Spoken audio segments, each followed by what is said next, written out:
All right, now we've covered the grip. Let's go back to the wrist snap.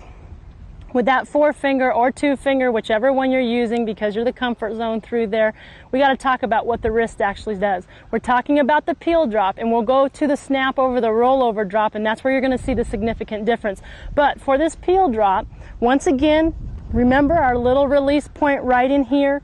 We're trying to get this ball released into this point in here on the peel drop. The thing I'm going to tell you with the wrist snap is it's just right here. This is all the action that you're going to see. You're wanting to see that wrist slap up or pull up as fast as possible so that those fingers are pulling off that ball to create that 4-seam rotation headed off after it happens, leaving those fingers.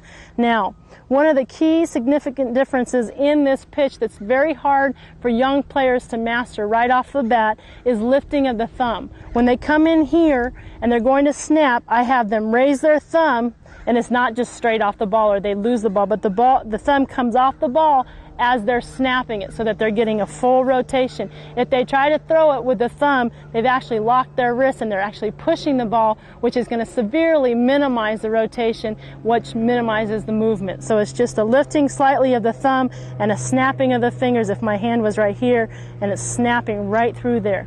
Now, this is where I'm going to differ than a lot of pitching coaches that I've dealt with in here. I've heard a lot of people in this wrist snap, when they call it a peel drop or a pull-up drop, that they're telling you to do this and pull up on the ball at the same time. I take that completely out. It's nothing that I've ever had or experienced any success with. I'm not saying it can't work. It's just not something that I've ever seen work or work as accurate or as good as what I can show you. And by doing that, we move right smack into the body angle. That body angle is in the drop ball is huge. Now, I'm the first one going to admit, in pitching or teaching people how to pitch, you have to really work on learning how to find the words that are going to trigger off the response that we want their body to make. When I started pitching, I was really good in driving and getting out there as far as I could to throw the ball as hard as I could. And then all of a sudden, someone threw at me, let's learn the drop ball. And the first thing they said to me was, you have to shorten your stride.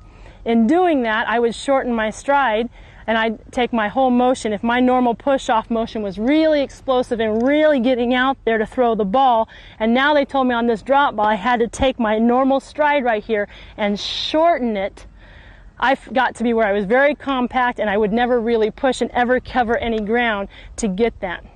In playing and experimenting and really watching a lot of pitchers, what I have learned in coaching somebody is we talked about getting their chest over their toes. My father was the one who came up with that for me and said, get your boobs or get your chest over your toes in throwing that to get that body angle. So let me show you what it looks like from the side. I'm still driving as hard as I can, and as I drive as hard as I can out here, and I'm working on getting my chest over my toes, I'm throwing my chest, boom, right over my toes as I come right through here for that peel drop, okay, or the over-the-top drop. That angle is going to be the same, but my chest is over my toes. Notice that this part of my body is fused together. You're not seeing my butt throw backwards or push backwards. It's nice and in here angled, and my chest is over my toes. Okay, or I am on what I'm going to tell you is get on top of the ball. Here I am on top of the ball, my shoulder's over, everything is over my release snap, and I'm in here. Now, let's think about that. Someone told me to shorten my stride. I would get all compact in here, not be able to do it. Somebody said to me, get your chest over your toes. I would drive as hard as I could, which I wasn't able to master when someone was telling me to shorten my stride, and I'd work on getting my chest over my toes. There's no way I could get my chest over my toes without shortening my stride. And the only reason I make this point to you is it was the exact same body or movement that they were wanting me to get to master or learn how to do to be able to learn the drop ball. But for me, it was just a matter of finding a different word to be able to really make or unmake my body understand what my brain was telling it to do. So you definitely have to shorten your stride, and that's the exact opposite of the rise ball. But let's take that one point A, point B again. In a rise ball, we're going point A to point B, and all we do is flip-flop that now for the drop ball. Point A to point B. Okay, excuse me, point A to point B. Right here, I'm higher and I want it to go lower. I'm wanting a downward break in the plane, making it harder for that batter to hit. So my body angle is over the top with a shorter stride.